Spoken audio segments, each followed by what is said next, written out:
बारे में बात की थी कि अगर हमारे पास जो है प्रीवियस लेक्चर को हम थोड़ा सा जो है एक्सप्लेन करते हैं, इसके बाद इमरजेंसीज में हमने असिस्टेड रेस्पिरेशन के बारे में बात की थी जो कि आपके कोर्स में शामिल है। उसमें हमारे पास एस्पेक्सिया था। तो एस्पेक्सिया जो है,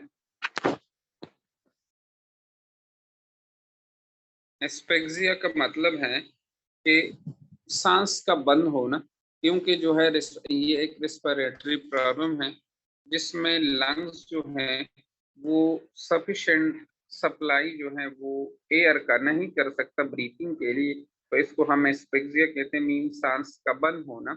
इसके साइन और सिम्टम्स के बारे में भी ये हाँ, इसके साइन और सिम्टम्स के बारे में भी हमने बात की थी। ठीक है, तो ये जो है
मैं हॉस्पिटल में हूँ तो डॉक्टर साहब आया था, थोड़ी सी वो डिस्कशन कर रहे थे प्रोफेसर साहब।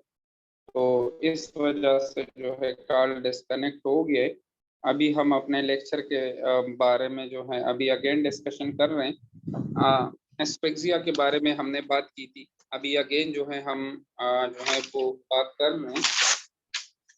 तो एस्पेक्सिया जो है, एस्पेक्सिया का मतलब है कि सांस का बंद होना। और सांस का बंद होना जो है, अगर इसमें यह है कि हमारे पास लंग्स में जो है सफिशिएंट एयर नहीं होता ब्रीथिंग के लिए, तो इसलिए हम जो है लंग्स में एयर नहीं होता है, जिसकी वजह से हमारे पास अच्छा, तो इसमें जो है सफिशिएंट सप्लाई नहीं होता एयर का ताकि हम ब्रीथिंग ले सकें।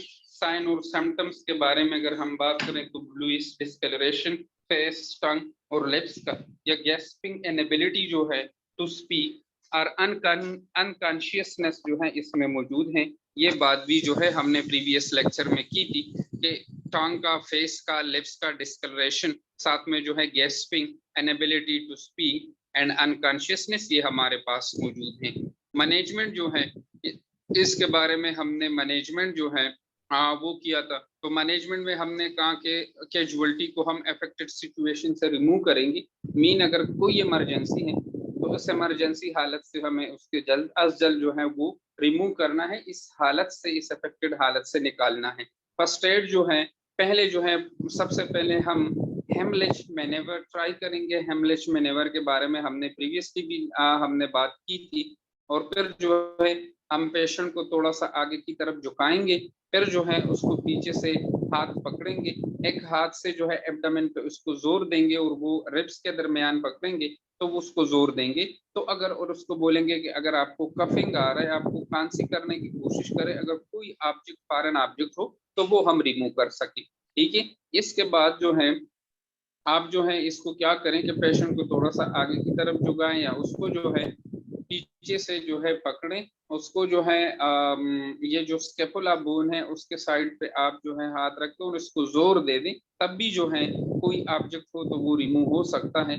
और ये जो है हम एस्पेक्सिया के लिए इसलिए कर सकते हैं क्योंकि ये अगर कोई गैस या फ्यूम की वजह से अगर उसे जो है वो एस्पेक्सिया हो तो हम उसे क्लियर एटमॉस्फेयर में लेके जाएंगे और उसे जो है आर्टिफिशियल रेस्पिरेशन देंगे। और फिर जो है हमने ये बात भी की थी कि उसे जो है अगर एयरवे ओपन है तो माउथ टू माउथ एनास्टोमोसिस या वेंटिलेशन इमीडिएटली जो है वो करना चाहिए। ये बात भी हमने प्रीवियस लेक्चर में की। Place the patient in a recovery position. आप जो है क्या करेंगे, पेशेंट को एक रिकवरी पोजीशन पे रखेंगे। Apply water on face, face पे जो है आप वाटर जो है वो छिड़काएंगे and make the patient drink to sip of water. थोड़ी थोड़ी जो है आप उसको जो है बोले कि आप पानी पी भी सकते हैं। Send the casualty to the hospital, hospital में आप जो है कैजुअलिटी को भेजें। ये हेमलेज मैनेवर है। हीमलिश मैनेवर में हमने ये बात की थी कि पहले पेशेंट को झुकाएंगे, उसके बाद जो है अपने एक हाथ को जो है फिस्ट अपनी मुट्ठी बंद करेंगे, दूसरे हाथ से पकड़ेंगे और फिर जो है उसके एब्डोमेन फर्स्ट रिब्स से और जो है सेंट्रल रिब्स के दरमियान और ऊपर आप जो है वो कर सकते हैं, जो कि प्रीवियस लेक्चर में हमने एक्सप्लेन की थी। फिर जो है हमने बच्चे के लिए कहा कि उसको जो है स्टमक डाउन जो है अक्रॉस यूर फोर आर्म, इसको जो है अपने फोर आर्म पे लेटा दें और इसको जो है थंब के जरिए थोड़ा सा जो है उसके बैक पे हील यूर हैंड के जो है हील पे जो है आप अपने हैंड से उसको थोड़ा सा प्रेशर दे दें। तीसरी पोजीशन में हम बात की थी कि अगर कोई बंदा नहीं है तो आप क्या करें कि अपने दोनों हाथ जो है वो मुट्ठी बना के कुर्सी पे आप जो है एब्डोमेन पे नावल पे या अपने जो है नाभि पे आप जो है प्रेशर दे दें ताकि आपकी कोई भी ऑब्जेक्ट हो, कोई भी ऑब्स्ट्रक्शन हो वो क्लियर हो जाए। ठीक है। तो ये सारे जो है प्रोसीजर है। फिर हमने ड्राउनिंग के बारे में बात की थी कि ड्राउनिंग जो है is the result of a complete immersion of the nose and the mouth in the water. Drowning जो है हमारे पास क्या है, डूबना। ये जो है इसमें पूरा नोज और माउथ जो है वो वाटर में डूबा हुआ होता है या अनदर लिक्विड में। Water enter the wind pipe in the lungs closing the lungs completely. ये जो है वाटर वाइंड पाइप में चला जाता है, लंग्स में चला जाता है, जिसकी वजह से वो कंप्लीटली ब्लॉक हो जाते हैं। तो मैनेजमेंट के बारे में भी हमने उसके बारे में बात की थी कि the aim of the first aid to drain out the water. सबसे पहले वाटर को ड्रेन करना है, फिर जो है या दूसरे सब्सटेंस हो उसको ड्रेन करना है लंग्स से, लंग्स को क्लियर करना है और आर्टिफिशियल रेस्पिरेशन देना है। और फिर जो है सबसे ज्यादा जो क्विकली है हम उसे स्टमक सॉरी इसके लंग्स से या वाइंड पाइप से या रेस्पिरेटरी ट्रैक से सीवीड और मड को जो है वो रिमूव करना है उसके गले से। फिर जो है आर्टिफिशियल वेंटिलेशन स्टार्ट करना है और ये तब हो सकता है जब कैजुअलिटी जो है वो वाटर में हो, कोई इमरजेंसी पानी में डूबा हुआ हो या कोई और प्रॉब्लम हो तो हम कर सकते हैं। विक्टिम को फेस डाउन करें, उल्टा लटका दें, सॉरी लटकाए नहीं उल्टा लेटा दें। ठीक है। पेशेंट को उल्टा लेटा दें और फिर जो है इसके हेड वन साइड के जो आर्म्स है उसके हेड की तरफ स्ट्रेच करें और अगर इनपेंड है तो आप उसको उल्टा थोड़े से टाइम के लिए लटका भी सकते हैं क्योंकि ये बहुत ज्यादा लाजमी है। Raise the middle part of the body. आप जो है क्या करें, अपने middle part of the body को उसके पेशेंट के middle part of the body को अपने हैंड से ऊपर करें ताकि इसके लंग्स में अगर कोई प्रॉब्लम हो तो आप क्या करें, आप उसे क्लियर करें। गिव आर्टिफिशियल रेस्पिरेशन, आप उसको आर्टिफिशियल रेस्पिरेशन भी दे सकते हैं। Breathing comes back to the normal, उस वक्त तक आप जो है आर्टिफिशियल ब्रीथिंग देंगे जो कि उसका नॉर्मल ब्रीथिंग नॉर्मल ना हो। और ये जो है अगर इवन 2 घंटों तक भी प्रोलॉन्ग रहा तो आप कर सकते हैं। और इसके वेट क्लॉथिंग भी आप रिमूव करें। कीप द बॉडी वार्म, उसके बॉडी को वार्म करें। कवर विद ब्लैंकेट्स, और उसे जो है उसके ऊपर ब्लैंकेट डालें। With the victim become conscious, अगर विक्टिम जो है वो कॉन्शियस हो give hot drinks and coffees R T. अगर विक्टिम जो है वो होश में है, पेशेंट जो है वो होश में है, तो आप क्या करें, इसको हॉट ड्रिंक्स दे दें, कॉफी या टी जो है वो आप ऑफर कर सकते हैं। Do not allow him to sit up, उसको बैठने के लिए अलाउ नहीं करेंगे। After doing the above are remove quickly hospital stretcher case. इसके बाद भी या ऊपर आपने जो किया उसके बाद भी अगर इसको आप रिमूव क्विकली, जल्दी से जो है आप इसको रिमूव करें to the hospital as a stretcher case. अगर स्ट्रेचर केस है तो आप उसे जल्दी से जल्दी हॉस्पिटल भेजें। अच्छा, सफोकेशन के बारे में हमने बात की कि सफोकेशन का मतलब है दम घुटना, सांस का बंद होना। ये जो है बाय पॉइजनिंग गैसेस, डिफरेंट जो पॉइजनिंग गैसेस हैं वो जो है करना है। तो सफोकेशन जो है, सफोकेशन अगर when no air enter the room and to the nose and the room is confined space where the oxygen is used up like cows, holes, valves and without water। Suffocation क्या है, ये तब वाकया होते हैं जब कोई कमरे में कोई हवा एंटर नहीं हो रहा, एंड टू द नोज या नोज में कोई हवा एंटर नहीं हो रहा, और रूम जो है वो इस तरह हो कि इसमें जो है all the oxygen is use up like क्यों, ज्यादातर जो है इसमें ऑक्सीजन यूज होते हैं। फॉर एग्जांपल आप देखें कि ऐसी जगह पे बंदा जाता है, वहां पे अपने साथ ऑक्सीजन जो है वो टैंक लगाते हैं, तो वहां पे जाते हैं। लेकिन ये इधर जो है ऐसी जगह में बंद होना, जिस तरह के कार हैं, होल्स हैं, कुएं हैं जिसमें पानी ना हो, तो उसमें कोई बंदा गिर जाए या फंस जाए, जिससे जो है ऑक्सीजन का मिकदार कम हो। कार्बन डाइऑक्साइड जो है वो उस कमरे में फंसा रहता हुआ है, हमारे लंग्स से कार्बन डाइऑक्साइड खारिज होते जा रहे, लेकिन हवा बाहर नहीं जा रही है और ऑक्सीजन जो है वो बाहर से नहीं आ रहे, तो हमारा दम घुट सकता है। सो इसमें हमारे पास कार्बन मोनोऑक्साइड है। कार्बन मोनोऑक्साइड जो है लाइटर देन एयर, एयर से बहुत ज्यादा लाइट है, तो इसलिए जो है this gas is present in the car exhaust fumes in house hold gases. ये जो है हमारे पास कार एग्जॉस्ट फ्यूम्स में ये मौजूद है। ये जो है हाउस होल्ड कोल गैस में, ये जो हमारे पास कोयले का गैस है इसमें या सिलेंडर गैस है, इसमें भी जो है कार्बन मोनोऑक्साइड मौजूद है। ड्यूरिंग इनकम्प्लीट कंबशन, इनकम्प्लीट जलने के बाद, नामुकम्मल तौर पे जब ये जला हुआ नहीं होता है चारकोल का, वो जो है चूल्हे में, तब भी जो है, या कोल माइन में कोयले के कान में, अगर ये कम्प्लीटली जो है ये जला हुआ नहीं है, तो ये हमारे पास कार्बन मोनोऑक्साइड जो है वो प्रोड्यूस कर सकते हैं और बंदा जो है उसका दम घुट सकता है। मैनेजमेंट जो है, the first aid treatment consist in removing the person from the area, applying artificial respiration with the giving pure oxygen. Management जो है हम उसका इस तरह करेंगे कि इसका जो फर्स्ट एड ट्रीटमेंट है, सबसे पहले जो है इसमें हम removing the person from the area, applying artificial respiration, उस एरिया से सबसे पहले हम उस पेशेंट को निकालेंगे, फिर जो है उसे आर्टिफिशियल रेस्पिरेशन देंगे एंड गिविंग प्योर ऑक्सीजन, और इसको जो है हमें प्योर ऑक्सीजन भी देना चाहिए।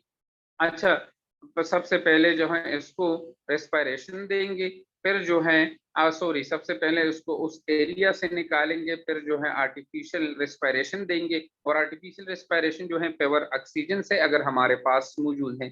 Ensure circulation of the fresh air before entering the room by opening the door and window. आप लोगों को जो है ये यकीन होना चाहिए कि जो ही फ्रेश एयर जो है वो इस रूम में जो है वो सर्कुलेट होगा, तो क्या होगा, entering the room by opening the door and window, जब जो ही हम उस कमरे में उस जगह में जाते हैं तो सबसे पहले दरवाजे और कमरों को खिड़कियों को खोलेंगे ताकि फ्रेश एयर जो है वो इस कमरे में सर्कुलेट हो। Before the entering the enclose space tech 2 or 3 deep breath and hold your breathe into a lung so much. अगर आप जो है कॉन्शियस है तो पेशेंट को बोलें, पेशेंट कॉन्शियस है तो उसमें जाके आप जो है क्या करें, 2-3 जो है वो लंबी लंबी सांसें ले और हवा को अंदर जो है वो रखें, जितना आप रख सकते हैं।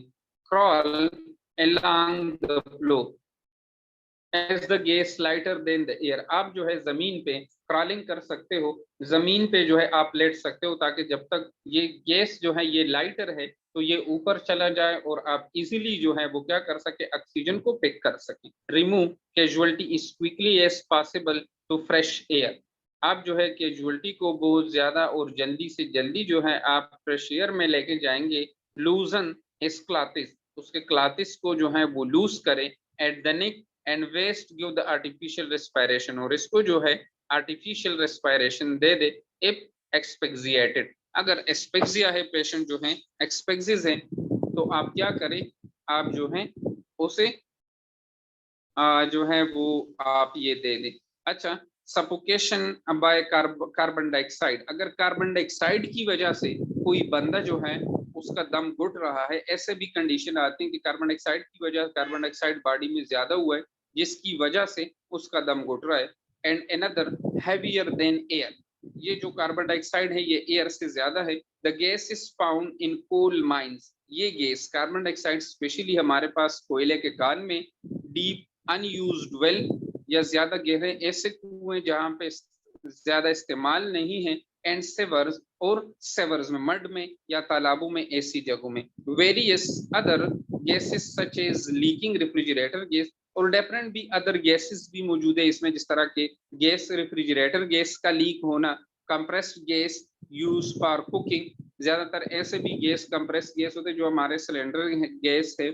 एंड लाइटनिंग में आल्सो काज सफोकेशन, और ये जो लाइटनिंग है ये भी हमारे पास क्या सफोकेशन काज कर सकते हैं। तो मैनेजमेंट इसका क्या है, मैनेजमेंट के बारे में अगर हम बात करें, observe all the precaution mention above, ये जो ऊपर दिए गए हैं उसको आप ऑब्जर्व करें। एंटर इन अपराइट पोजीशन, आप जो है इसको अपराइट पोजीशन में डालें। As the gas is heavier than the air, the collects near the floor, enter upright position, आप जो है अपराइट पोजीशन जो है वो एंटर करें। जो ही gas is heavier than the air, gas जो है ये एयर से ज्यादा हैवी है, and collects the near floor, और ये जो है फ्लोर के जानिब जाएगा, तो आप अपराइट जो है वो एंटर होंगे। Remove the casualty as quickly as possible, आप जो है कैजुअलिटी जितना जल्दी हो सके उस जगह से ले जाएं। whenever ventilation is not possible, the deadly poison gas is suspected, अगर वेंटिलेशन जो है वो पॉसिबल नहीं है तो डेडली पॉइजन गैस जो है वो सस्पेक्टेड हो सकता है। यूज अ गैस मास्क और प्रोटेक्ट योरसेल्फ, आप जो है गैस मास्क भी यूज कर सकते हैं और अपने आप को जो है प्रोटेक्ट कर सकते हैं। तो ये हमारे पास जो है सफोकेशन था। अभी जो है हमारे पास जो हमारे कोर्स में शामिल है वो है शॉक। शॉक के बारे में जो है this is the another topic, ये तो है असिस्टेड रेस्पिरेशन के बारे में बात थी। अभी जो है हम बात कर रहे हैं शॉक के बारे में, जो कि हमारा नेक्स्ट टॉपिक है। तो हमने इसमें फर्स्ट एड की डिफिनीशन, फर्स्ट एड की जो है एम्स, इसकी जो है प्रिंसिपल्स, इसकी जो हमारे पास बेनिफिट्स हैं, पर्पस हैं, वो सारे हमने जो है पढ़ लिए हैं। बैंडेजेस के बारे में भी हमने बात की है। बैंडेजेस और हमारे पास जो क्या है बैंडेजेस थे और ड्रेसिंग जो थे, और फिर जो है हमने असिस्टेड रेस्पिरेशन के बारे में भी बात की कि हमारा सांस कब बंद होता है और किस वजह से बंद होता है, तो दिस इज असिस्टेड रेस्पिरेशन। और अभी जो है हमारे पास नेक्स्ट जो सिलेबस में मौजूद है वो हमारे पास है shock, shocks and its types, इसके बारे में हम बात करेंगे। शॉक किससे कहते हैं? Shock is a life threatening condition, shock हमारे पास एक लाइफ थ्रेटनिंग कंडीशन है that occur when the body is not getting enough blood flow, अगर हमारे पास जो है बॉडी जो है वो पूरा ब्लड फ्लो जो है वो नाकाफी मिकदार में इसमें ब्लड फ्लो हो रहा है। The lack of the blood flow means the cell and the organs do not get enough oxygen and nutrients to function properly. Low blood का मतलब ये है, लो ब्लड फ्लो का मतलब ये है कि ब्लड की सर्कुलेशन जो है वो इतना कम है जिसके रिजल्ट में, क्योंकि circulation of the blood, blood की जो फिजियोलॉजी है वो हमने पढ़ा था कि ऑक्सीजन को सप्लाई करना, न्यूट्रिएंट्स को सप्लाई करना टिश्यू तक, ऑर्गन तक, तो ये ब्लड फ्लो इतना स्लो है जिसकी वजह से इनफ ऑक्सीजन और न्यूट्रिएंट्स जो हैं वो बॉडी तक, टिश्यू तक जो है नहीं पहुंच रहे, जिसकी वजह से एक कंडीशन आते हैं जिसे हम कहते हैं shock. Many organs can be damage as a result, shock required immediate treatment and get worse very rapidly. Shock जो है हमारे पास इमीडिएट ट्रीटमेंट की इसको जरूरत है, और अगर हम टाइम पे ट्रीटमेंट ना करें तो ये बहुत तेजी से खराब भी हो सकती, क्योंकि this is a life threatening condition. तो शार्क जो है this is a dangerous condition, बहुत ज्यादा जो है डेंजरस कंडीशन भी है, क्योंकि not enough oxygen, rich blood reaching vital organ such as brain and the heart. Shock जो है इसमें हमारे पास ये एक डेंजरस कंडीशन है, और इसमें ये है कि इसमें पूरा ऑक्सीजन जो है, काफी मिकदार में ऑक्सीजन जो है वो वाइटल ऑर्गन तक नहीं जा रहे हैं, और वाइटल ऑर्गन में हमारे पास ब्रेन है, हार्ट है, लंग्स एक्सेट्रा एक्सेट्रा। तो इसमें काफी मिकदार में ऑक्सीजन नहीं जा रहा है, जिसके रिजल्ट में वो डिस्फंक्शन होने को जा रहे हैं, और जो ही वो डिस्फंक्शन हो जाते हैं तो हमारे पास एक कंडीशन आते हैं जिसे हम शॉक कहते हैं, caused by anything that is significantly reduce blood flow. किसी भी वजह से जो है ये काज हो सकते हैं, जो कि ब्लड फ्लो को रिड्यूस करने वाले एजेंट हैं, सब्सटेंस से काम चीजें हैं, कंडीशंस हैं। तो इसकी वजह से शॉक्स जो है वो आ सकते हैं, and it's a life threatening emergency. और ये हमारे पास क्या है, लाइफ थ्रेटनिंग इमरजेंसीज में शुमार होते हैं। मेडिवल क्विकली आर ग्रेजुअली, ये जो है हो सकता है क्विकली शॉक आ जाए या आहिस्ता आहिस्ता ये शॉक जो है आने लग जाए।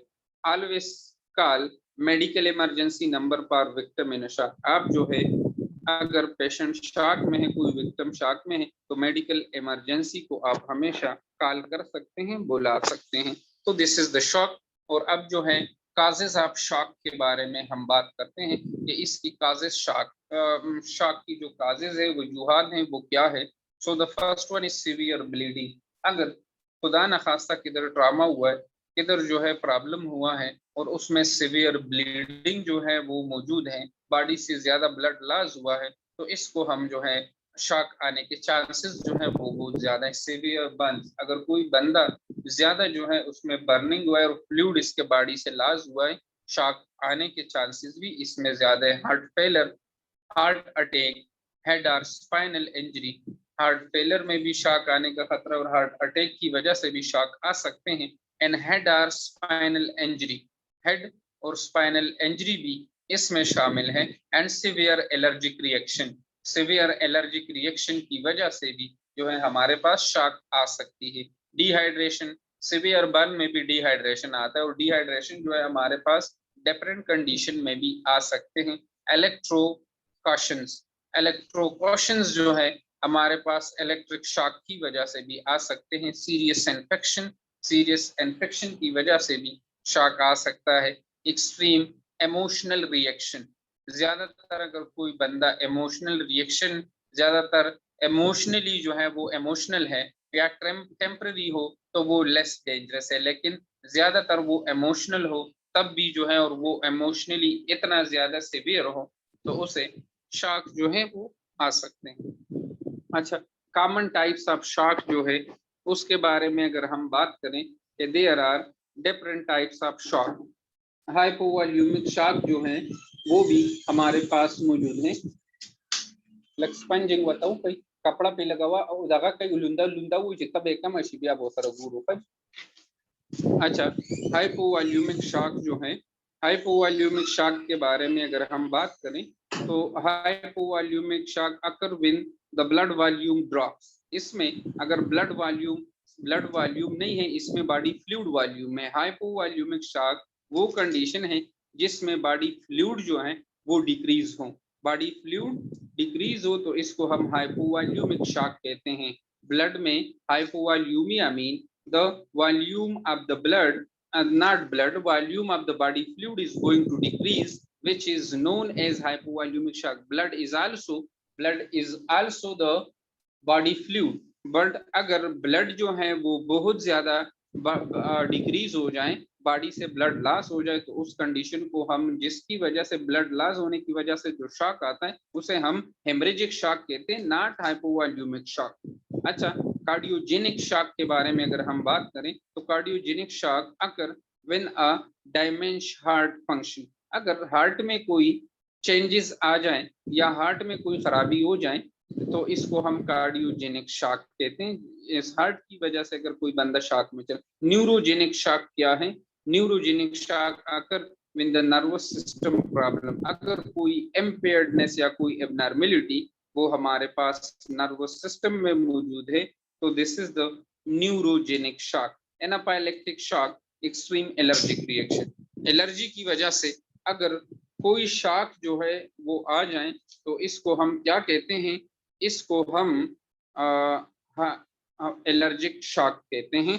तो ये हमारे पास आज का क्लास था, ठीक है। इंशाल्लाह डेवलपमेंट ऑफ शॉक के बारे में ये जो है बहुत लंबा प्रोसेस है, लंबा टॉपिक है, तो इंशाल्लाह कल इसके बारे में बात करते हैं। अगर किसी को क्वेश्चन है तो आप बता सकते हैं। और आज क्लास में थोड़ा सा इंटरप्शन इसलिए आया कि मैं हॉस्पिटल में हूँ, तो इस वजह से जो है मैंने कहा आप लोगों का टाइम वेस्ट ना हो, लेकिन डॉक्टर साहब आए हैं तो उसने मुझसे बात करने की कोशिश की है, जिसकी वजह से थोड़ा सा इंटरप्शन हुआ है। तो इसके लिए मैं आप लोगों से माजरत चाहता हूँ, और इंशाल्लाह कल अपने टाइम पे क्लास हो, ठीक है। एनी क्वेश्चन कोई?